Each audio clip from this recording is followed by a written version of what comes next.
Emotionally strong बने, emotional fool नहीं। धोखा खाओगे, चोट खाओगे और कहोगे इतनी भक्ति करते हैं, इतना नाम जपते हैं, फिर भी हमारे साथ बुरा होता है। संसार में दिमाग का और दिल का संतुलन चाहिए, ये बात ध्यान रख लेना। दुनिया में जीना है तो दिमाग का इस्तेमाल करो और दुनिया के मालिक के पास बैठना है तो दिल का इस्तेमाल करो। बस ये दो बातें याद रख लेना।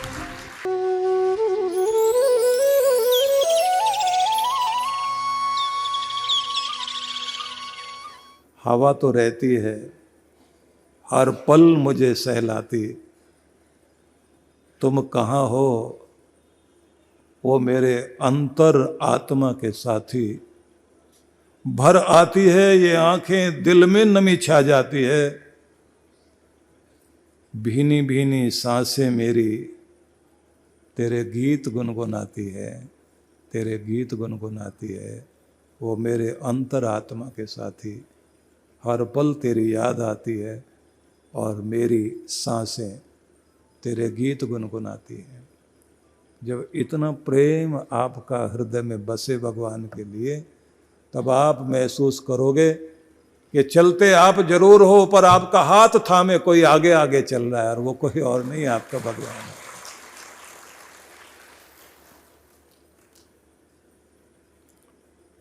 और कृपा करता है, वो संभाले रखता है। तो भगवान के प्रति इमोशनली आप द्रवित होते रहें, भावनात्मक रूप से आप द्रवित होते रहें। लेकिन संसार में दिमाग का और दिल का संतुलन चाहिए, ये बात ध्यान रख लेना। दुनिया में जीने के लिए दिल और दिमाग का संतुलन चाहिए। भगवान के ध्यान में जब बैठोगे, वहाँ दिमाग लगाने की जरूरत नहीं, वहाँ तो सिर्फ अपना दिल लेकर के जाइए, और प्रेम को जितना बहाओगे उतनी कृपा आपके ऊपर रहेगी। अब संसार में आपको दिल और दिमाग क्यों रखना है कि रिश्ते निभाने तो दिल से निभाओ और दुनिया को समझना है तो दिमाग से समझो। वहाँ आप दिल लगाओगे तो समस्या खराब हो जाएगी। इसलिए कहते हैं इमोशनली स्ट्रांग बने, इमोशनल फूल नहीं। ये बात ध्यान रख लेना जो मैं कह रहा हूँ अभी। इमोशनल फूल मत बनिए। धोखा खाओगे, चोट खाओगे और कहोगे इतनी भक्ति करते हैं, इतना नाम जपते हैं, फिर भी हमारे साथ बुरा होता है, क्योंकि आप इमोशनल फूल हो। जोश दिला देता है आदमी, गुस्सा करा देता है आदमी, आपको भड़का देता है, आपको आपसे कुछ भी लिखवा लेता है। जब होता है ना बंटवारा हो रहा हो, गुस्सा दिला करके एक पार्टनर आपका आपको उस जगह ले जाएगा कि आप कुछ भी लिखोगे, वहाँ कोई बातों में उलझा करके ले जाएगा आपको। दुनिया में जीना है तो दिमाग का इस्तेमाल करो और दुनिया के मालिक के पास बैठना तो दिल का इस्तेमाल करो। बस ये दो बातें याद रख लेना, नहीं तो बहुत चोट खाओगे। भक्त लोग जो है ना, वो भक्ति में वो सोचते हैं जैसे हम विश्वासी हैं ऐसे दूसरे भी होंगे, हम सच्चे हैं तो वो भी ऐसे ही लोग होंगे। दुनिया में जीना है तो आपको याद रखना चाहिए कि कृष्ण भगवान इस युग में, कलयुग में कैसे जीना है, तो द्वापर युग में उन्होंने जीकर लीला दिखा करके बताया, आने वाले युग में इस तरह से जीना पड़ेगा। चालाक लोगों के साथ चालाक। शकुनी की तोड़ किसी के पास नहीं थी उस समय में, और शकुनी किसी से नहीं डरता था, और कृष्ण भगवान सामने हो तो ऐसा नरम हो के बात करता था, इतनी सभ्यता दिखाए। और दुर्योधन बोलते थे मामा आपको क्या हो जाता है जैसे कृष्ण सामने आते हैं। बोले तू नहीं समझेगा, मेरी सारी तोड़ इसी के पास है, बाकी किसी के पास नहीं, मेरा इलाज यही कर सकता है। तो चालाक को भी समझना चाहिए कि उसकी चालाकी क्या है। हम भारतीय लोग बहुत इमोशनली जीने वाले लोग हैं। युद्ध में जीत के आएंगे, समझौते की टेबल पे बैठ के हारेंगे। वहाँ मानसिक रूप से बौद्धिक रूप से स्ट्रांग बनते ही नहीं। वो ज़्यादा भला बनने के चक्कर में, ज़्यादा बड़ा अच्छा कहलाने के चक्कर में उस समय दब जाते हैं। तो बात थोड़ी सी बदल रही है। आपको इमोशनल कर रहा था ना, तो थोड़ा स्ट्रांग करूँगा अभी। दुनिया में जीना है भाई, तो बुद्धू मत बनो। ये यूरोपियन लोग यही तो कहते हैं ना, इमोशनल फूल। वही वाला FOOL, समझ में आ गया ना? वो वाला नहीं बनना। आपको पूरा ध्यान रखना है कि भावनात्मक रूप से मूर्खता नहीं चाहिए, नहीं तो दुनिया ठगेगी, चोट पहुंचाएगी। और ये लोग कभी कभी क्या करते हैं, आपसे जब साइन कराने होते हैं ना पेपरों पर, तो बहुत सारे पेपर रखे जाते हैं उस समय, मीठी मीठी बातें करके। और पहले कहें एक बार अच्छी तरह से देख लीजिए, पढ़ लीजिए आप। तो पहले तो 8-10 पेपर वो वाले होते हैं ना, ठीक ठीक पढ़ें आप, पढ़ते जाएं। 8 पढ़ लिए, 9 पढ़ लिए, 10 पढ़ लिए। नहीं, आप एक बार ठीक से चेक कर लीजिए, कोई गलती ना हो। फिर हम क्या कहते हैं, नहीं हमें भरोसा है आपके ऊपर, पूरा पूरा भरोसा है। अब जब साइन करते फ्लो में आप आएंगे तो वो बहुत नम्रता से बढ़िया बढ़िया बातें करता जाएगा आपके साथ में। बीच में 1-2 कागज वो लगाएगा जिसमें आप फ्लो में आकर के साइन कर जाएंगे। हो गया ना कल्याण? बहुत समझना चाहिए जिंदगी भर। ये जो कहते हैं ना कि चूहा बिल बनाता, सांप आके रहता है, तो सांप इसीलिए आके रहता है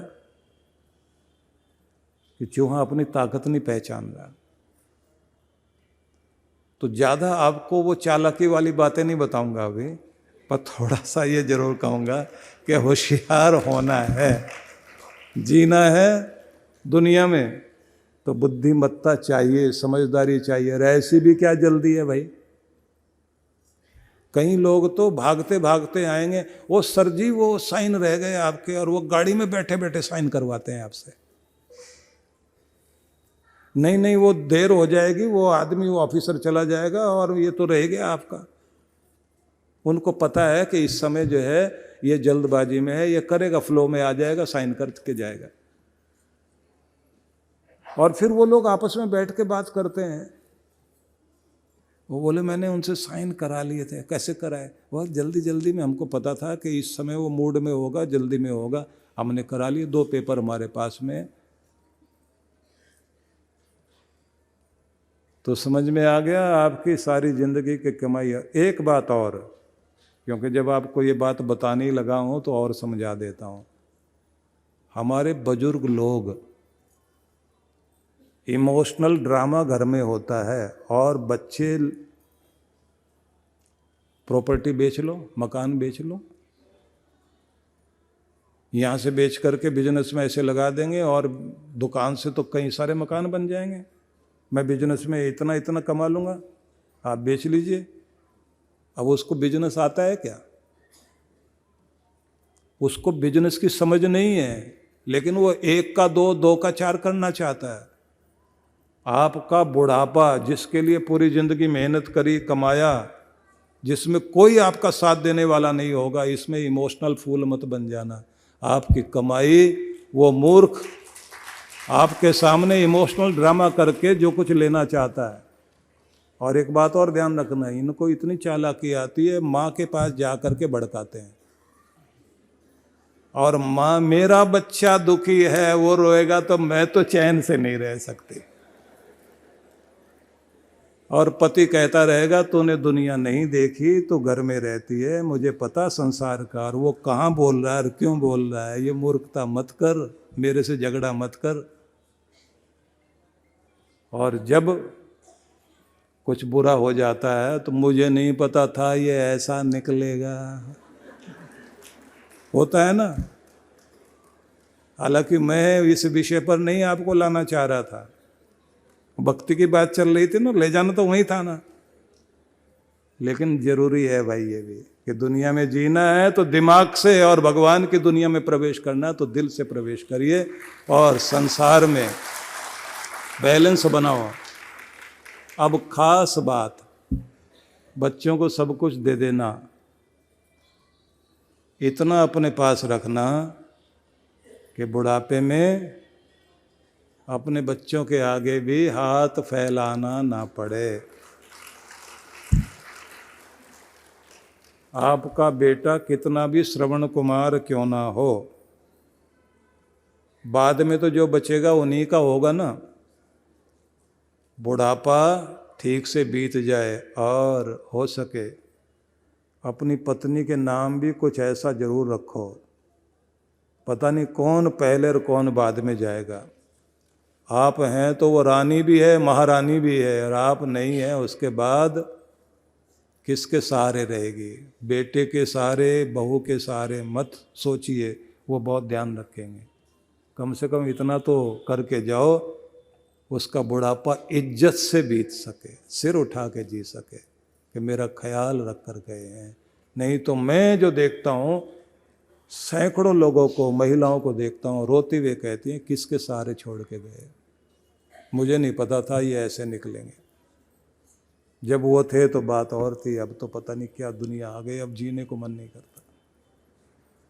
तो ये समझ रखिए।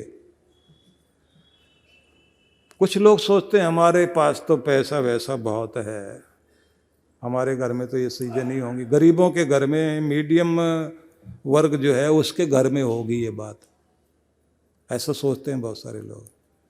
बॉम्बे के उस आदमी को याद करिए जो 10,000 करोड़ का मालिक था और जिसका फादर हॉस्पिटल में पड़ा हुआ था और बाप बेटे का झगड़ा चल रहा था और बेटा देखने के लिए नहीं पहुंचा। कपड़े उद्योग में जिनका दुनिया में बहुत बड़ा नाम है, बहुत बड़ा ब्रांड है, उसकी बात कर रहा हूँ, नाम नहीं बताऊंगा। 10,000 करोड़ का मालिक होने के बाद भी बाप जो है परेशान। संपत्ति की आदत ही ऐसी होती है, जितनी आ जाए उतनी कम नजर आती है।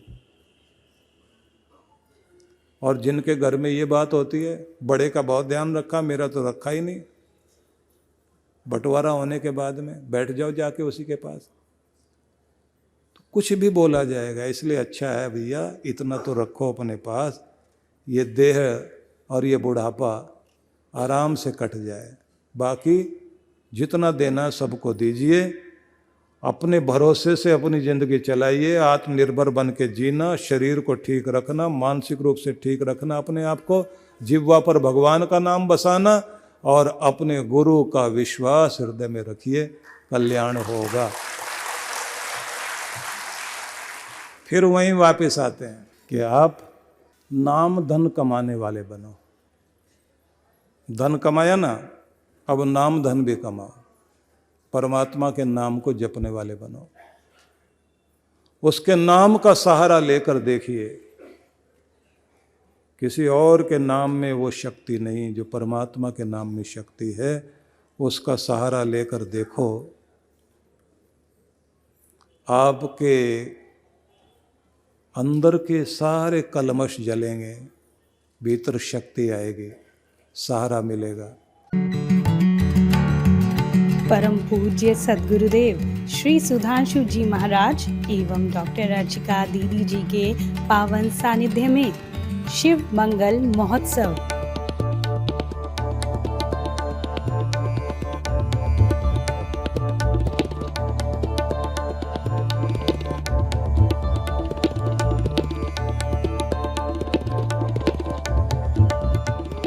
चौदह एवं 15 फरवरी 2026 दिल्ली स्थित आनंदधाम आश्रम में होने जा रहा है भव्य एवं विशाल कार्यक्रम, जिसमें भगवान शिव की विशेष कृपा प्राप्त करने के लिए होगा शिव ध्यान। 1.25 लाख पार्थिव शिवलिंगों के साथ रुद्राभिषेक, महारुद्र यज्ञ, शिव शक्ति कलश यात्रा, सत्संग, शिव तरंग, एवं महाआरती। आप सभी इस कार्यक्रम में सादर आमंत्रित हैं। पंजीकरण एवं अधिक जानकारी के लिए संपर्क करें। महाराष्ट्र के अकोला में परम पूज्य सद्गुरुदेव श्री सुधांशु जी महाराज के पावन सानिध्य में 4 दिवसीय विराट भक्ति सत्संग दिनांक 19 से 22 फरवरी 2026। कार्यक्रम की रूपरेखा 19 फरवरी शुभारंभ सायं 4 से 6:30 बजे। 20 से 22 फरवरी समय प्रातः 9 से 11:30 बजे, सायं 4 से 6:30 बजे। विशेष मंत्र दीक्षा कार्यक्रम 22 फरवरी 11:30 बजे। स्थान श्री गौरक्षण संस्था प्रांगण, गौरक्षण रोड, अकोला। आयोजक विश्व जागृति मिशन, अकोला मंडल, महाराष्ट्र। संपर्क सूत्र आप सपरिवार सादर आमंत्रित हैं।